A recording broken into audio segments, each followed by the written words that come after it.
जो बाबा साहब का सम्मान करेगा, जो बाबा साहब का सम्मान करेगा। बहुत बहुत धन्यवाद। जय भीम। ये पैगाम है भारत के हर कंटेंट क्रिएटर के नाम। जय भीम बड़ा सीधा हंसी। जय भीम जय Bhim app available on the play store and Apple app store now.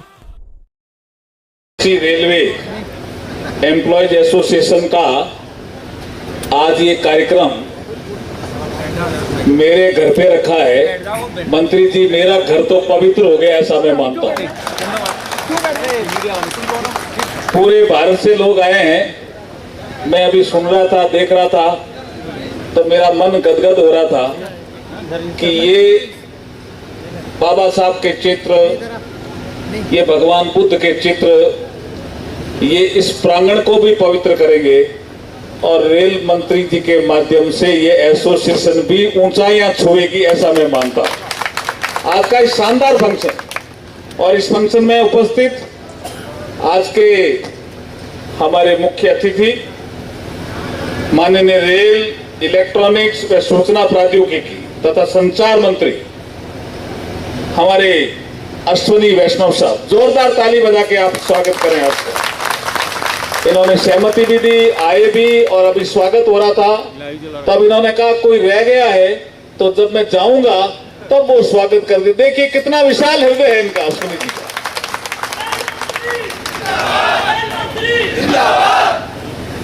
ऐसे नारा इस तरह से लगा दीजिए ना, मैं बोलूंगा रेल मंत्री, आप बोलिए जिंदाबाद जिंदाबाद। रेल मंत्री जिंदाबाद, रेल मंत्री जिंदाबाद, रेल मंत्री जिंदाबाद।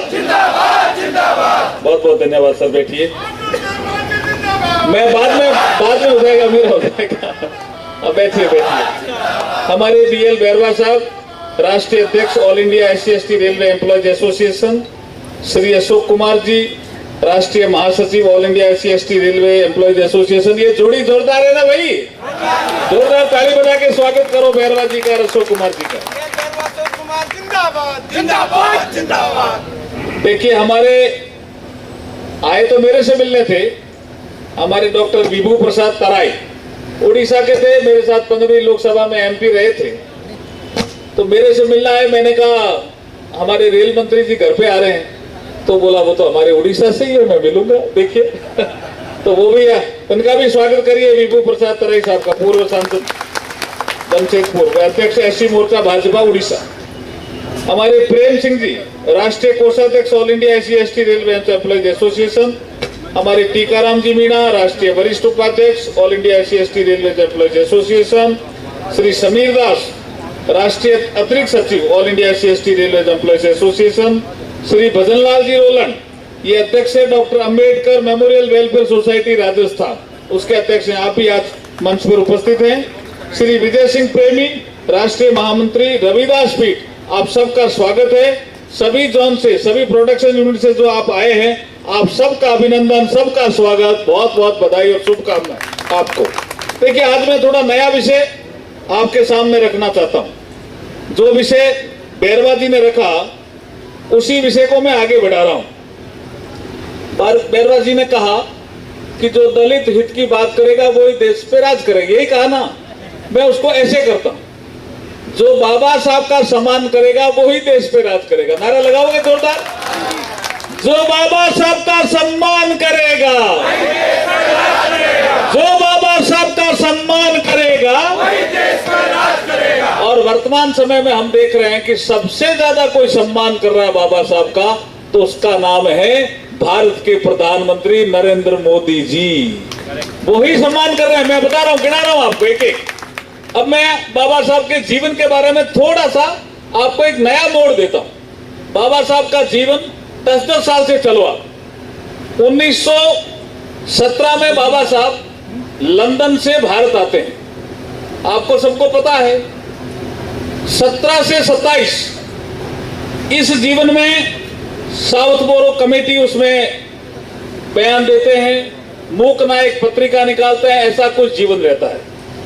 लेकिन 27 से 37 बहुत महत्वपूर्ण जीवन शुरू होता है बाबा साहब का। इसी पीरियड में 27 से जो 37 हैं, इसमें एक गोलमेज सम्मेलन, जो तीनों गोलमेज सम्मेलन में भाग लेते हैं, अंतर्राष्ट्रीय छवि बनती है डॉक्टर B.R. अम्बेडकर साहब की। और जोर ताली बजानी तो जोर से बजाओ। लेबर पार्टी की भी स्थापना होती है, सफलता भी प्राप्त करते हैं, काफी MLA जीत जाते हैं। ये 27 से 37, मैं 10-10 साल का कालखंड बता रहा हूं आपको।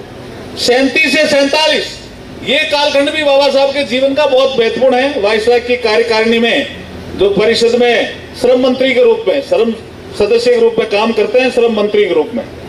और उसके बाद 47 से 57 में चले जाते हैं, लेकिन कालखंड में आज तक लाऊंगा, इसलिए कह रहा हूं 57। इस कालखंड में 2-3 घटनाएं बहुत महत्वपूर्ण होती है। कानून मंत्री बनते हैं, फिर 51 में इस्तीफा भी देते हैं, फिर राज्यसभा के सदस्य भी बनते हैं, फिर 56 में इस संसार से चले भी जाते हैं। ये घटनाक्रम याद दिला रहा हूं। अब आप आ जाइए 57 से 67, वो ये कालखंड था, सारे लोग ऐसा कह रहे थे जो यहां राज कर रहे थे उस समय। 57 से 67 बाबा साहब को भूल जाओ, कोई जरूरत नहीं है याद करने की। मैं ये लोकसभा के रिकॉर्ड से बोल रहा हूं। बाबा साहब के 57 में जो इलेक्शन हुआ दूसरा, उसमें 10 MP जीत के आए थे रिपब्लिकन पार्टी ऑफ इंडिया के। उन्होंने खूब डिमांड की कि बाबा साहब की मौत साधारण नहीं हुई, लेकिन किसी ने सुना नहीं भाई साहब, और ये विषय आ रहा था भूल जाओ। और 57 से 67 का कालखंड ऐसा रहा। फिर 67 से 77 का कालखंड आ रहा है।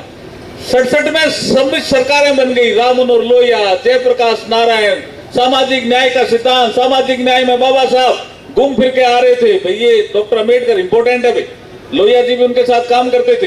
तो ये विषय चला, वापिस विचार आगे बढ़ता है। 77 से 87 इस पीरियड में मूर्तियां बहुत लगती है बाबा साहब की, मैं आपको गिनाऊंगा बाद में, ध्यान रखूंगा। अब आ जाता है 87 से 97। ये कालखंड ऐसा होता है जिसमें कुछ लोग याद करते हैं, कुछ कहते हैं क्या करें भाई, डॉक्टर अम्बेडकर तो चिन्हकारी है। कई आर्टिकल आते हैं, कई लिखते हैं, कई किताबें आती है, नई नई किताबें इस कालखंड में बहुत आती है। और फिर आता है 97 से 2007 का कालखंड। यहाँ अटल बिहारी वाजपेयी प्रधानमंत्री बनते हैं इस देश के। देखिए ये जो कालखंड गिना रहा था उस समय भी प्रधानमंत्री थे, ध्यान रखना। ये जो 97 से 2007 का कालखंड है, और अटल जी कहते हैं बाबा साहब ने अंतिम सांस कहां ली, बोला 26 अलीपुर रोड, बोला इसको राष्ट्रीय स्मारक बनाओ। ये अटल जी ने बनाया भाई साहब, ध्यान रखना आप। ये जगह प्राइवेट आदमियों के हाथ में आ गई थी, और अटल बिहारी वाजपेयी जी ने हाउस में कहा कि मैं जब से MP बना हूं तब से मैं सुनता आया हूं, अम्बेडकरवादी ये कहते रहे कि बाबा साहब ने जहां अंतिम सांस ली वहां स्मारक बनना चाहिए। उन्होंने नहीं बनाया, अब मैं प्रधानमंत्री बन गया हूं, इसलिए अब मैं बनाता हूं, और ये 26 अलीपुर रोड एक राष्ट्रीय स्मारक बना। ये कालखंड भी आया। उसके बाद एक कालखंड आता है, ये 2007 से 17। अब आप देखिए कि 4 से 14 तक मनमोहन सिंह जी रहे। इस राष्ट्रीय स्मारक का क्या किया? सत्यनारायण जी जटिया मुझे बताते कि एक बार पैसा अटल जी ने दिया, उसके बाद भूल गए, नहीं दिया। ये जो कालखंड है 7 से 17, ये क्यों महत्वपूर्ण है कि इसी कालखंड में नरेंद्र भाई मोदी प्रधानमंत्री बन जाते हैं देश के 2014 में, और ये बनते हैं, और थावरचंद जी गहलोत और हम जाते हैं, सर ये राष्ट्रीय स्मारक तो बन गया लेकिन बहुत अच्छा नहीं बना। तो उन्होंने कहा क्या चाहिए आपको? बोला पूरा प्रोजेक्ट बना के लाओ। तो हम डरते डरते कुछ थोड़े से पैसे, मैंने कहा पता नहीं कितने मांगे, 40 मांगे, 50 मांगे। PM साहब ने अपने हाथ से पेंसिल उठाई और कहा बाबा साहब के लिए स्मारक बनाना है ना, 100 करोड़ रुपए मंजूर करता हूं। ये नरेंद्र भाई मोदी है भैया। ये जो कुछ लोग हमारे विरोधी कहते हैं ना लिप सिंपैथी नहीं है, ये गिना रहा हूं भाई मैं काम। 100 करोड़ मंजूर किए। तो आप 26 अलीपुर रोड पे अभी स्मारक देखा है ना आपने, संविधान नुमा, कितना बढ़िया बड़ा नहीं बड़ा बताइए। जो बाबा साहब का सम्मान करेगा, जो बाबा साहब का सम्मान करेगा, उसके बाद आ जाइए ये 15 जनपद। मैं हाउस कमेटी का चेयरमैन था, यहाँ बहुत कब्जे हुए थे, नहीं हो रहा था भाई साहब। ये 15 जनपद तो क्यों आपका आया था कि ये VP सिंह, प्रधानमंत्री थे उसी पीरियड में रामविलास पासवान जी, अटल जी, अडवाणी जी लगे तो तेल चित्र लगा सेंट्रल हॉल में, भारत रत्न दिया। उसी पीरियड में एक कमेटी बनी थी कि बाबा साहब का थॉट का प्रसार होना चाहिए, लेकिन कैसे होगा? बोला कोई इंटरनेशनल सेंटर बने। कब डिसाइड हुआ? जब बाबा साहब की जयंती थी तब। और बना कब? जब मोदी जी प्रधानमंत्री बनते हैं तब। देखिए कितना फर्क पड़ा। और यहाँ पे खाली कराया हमने, कई एमपीओ के मकान खाली कराए, कई कब्जे थे वो खाली कराए। और यहाँ डॉक्टर अम्बेडकर फाउंडेशन का कार्यालय चलता था, किसी को ध्यान हो तो, इसी जनपद में। ध्यान है ना आपको, अशोक कुमार जी? और कितना खराब था। और अब आप जाके देखिए, अब जाकर के देखिए doctor B R. Ambedkar international study centre को जो जनपद में बना हुआ, जाकर के देखिए, ऐसी सुंदर और भव्य इमारत और बाबा साहब के जो चित्र लगे हुए हैं, उससे देख करके मन गदगद होता है, प्रसन्न होता है। ऐसा सम्मान अगर किसी ने किया तो नरेंद्र मोदी जी ने किया भाई साहब, ऐसा सम्मान। इसलिए मैं कह रहा हूं, जो बाबा साहब का सम्मान करेगा वही देश का राज करेगा। बाकी जिक्र आपने बैरवाजी से पूरा सुन लिया। अब मैं एक चीज और आपको कहना चाहता हूं कि 14 जब आया तो 15 में 125वीं जयंती आ गई बाबा साहब की। और 125वीं जयंती में जो काम इन्होंने गिनाए, उसमें एक बड़ा काम है जिसको उन्होंने पंच तीर्थ नाम दिया मोदी जी ने। तीर्थ वो होते हैं जब जहां आदमी अपना पहुंचता है, कोई इनविटेशन नहीं देना पड़ता, कहीं भी तीर्थ होता है। तो मोदी जी ने कहा हम लोगों को भी नाम तीर्थ इसलिए देते हैं हम, कि मैंने देखा है कि हिंदू मिल में जहां बाबा साहब का संस्कार कर दिया था, चैत्य भूमि, वहां अपना आप लोग पहुंचते हैं, वहां कोई व्यवस्था नहीं है। तो पूरा हिंदू मिल वाला कार्य जो इन जमीन लेकर के और चैत्य भूमि का विकास किया, 26 अलीपुर रोड का विकास किया, 15 जनपद का विकास किया, महू का विकास किया, जिसका जिक्र कर रहे थे लंदन में जब बाबा साहब पढ़े उस जगह का विकास किया। और तो और बाबा साहब जो टाई, कोट, टाइपराइटर जिससे संविधान लिखा गया, और बहुत सीक्रेट कुछ डॉक्यूमेंट थे, बाबा साहब खुद टाइप करना जानते थे। तो वो जो चिंचोली में सामान पड़ा था ना, उसका भी हमारे संस्कृति मंत्रालय से ही केमिकल कंपोजिशन करा करके उस सामान को भी अगर ठीक किया तो नरेंद्र मोदी जी ने किया भाई। इसलिए जो बाबा साहब का सम्मान करेगा वही देश में राज करेगा। इसलिए मैं ये कहना चाहता हूं मंत्री जी कि ये जो संगठन है, आपने कैलेंडर देखा इनका, ये कैलेंडर 4 लाख घरों में तो जरूर गया होगा। मेरे को भी करीब करीब आप 500 प्रतियां देके गए थे, तो मैंने भी बहुत बांटा। और इस कैलेंडर में जो महत्वपूर्ण घटनाक्रम है, सारों का जिक्र है, सारों का।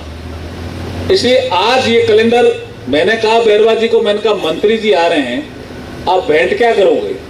तो ये कुछ कहने लगे ये कर देंगे, सारे जॉन के लोग आएंगे वो कर देंगे। मैंने कहा आप क्या करोगे? तो मैंने इनको कहा आपके पास वो कैलेंडर नहीं है क्या? तो मैंने कहा कैलेंडर का क्या करोगे? मैंने कहा आप कैलेंडर भेंट करो। तो मुझे लगता है भेंट तो सबने दी होगी और सब अच्छी लगी इनको। कुछ भेंट इन्होंने रेल मंत्री जी ने ऊपर उठा करके और सबका स्वागत किया, सम्मान किया, लेकिन जो सबसे बढ़िया भेंट बैरवा जी, अशोक कुमार जी आपने दी ना कैलेंडर के रूप में, उससे ही मन प्रसन्न सबका हुआ कि बाबा साहब के जो पंच तीर्थ है उनका विकास हुआ और उनका वर्णन इस पीरियड में हुआ। तो जो आज का फंक्शन है वो मुझे लगता है, अब मंत्री जी बताएंगे, मुझे लगता है कि आपकी छोटी मोटी जो समस्या है उनका समाधान हो गया, ऐसा मान लो आप। नहीं मान रहे हो क्या?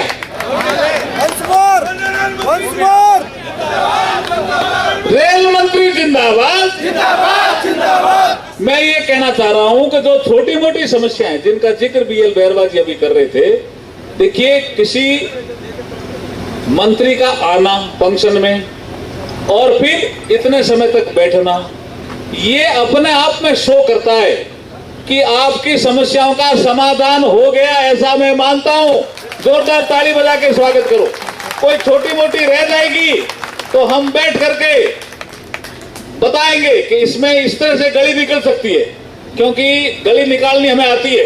और ये भी वहां उड़ीसा में बहुत बड़े अधिकारी रहे हैं, हमारे राजस्थान से हमारा संपर्क भी है। बहुत व्यवहार कुशल है, अच्छे आदमी हैं। मंत्री तो कई बन जाते हैं, लेकिन जिनका व्यवहार अच्छा होता है वो मंत्री लोकप्रियता का शिखर छूता है। और अश्विनी वैष्णव साहब में लोकप्रियता का शिखर छूने की ताकत मुझे नजर आती है। तो मैं आपका बहुत बहुत स्वागत करता हूं आज मेरे घर में। बहुत बहुत अभिनंदन आपका, और आपका बीएल बैरवा जी, अशोक कुमार जी, आपका भी स्वागत। और मुझे लगता है कब आप रेल मंत्री जी को आमंत्रित करिए, क्योंकि इनको कह रहे थे अच्छा भोजन भी यही है शायद, तो वो भी काम करना ही पड़ेगा ना। तो जो कुछ रह जाएगा थोड़ा बहुत भोजन के समय भी बात कर लेना, इसलिए लास्ट में फिर वो ना। Press the bell icon on the YouTube app and never miss another update.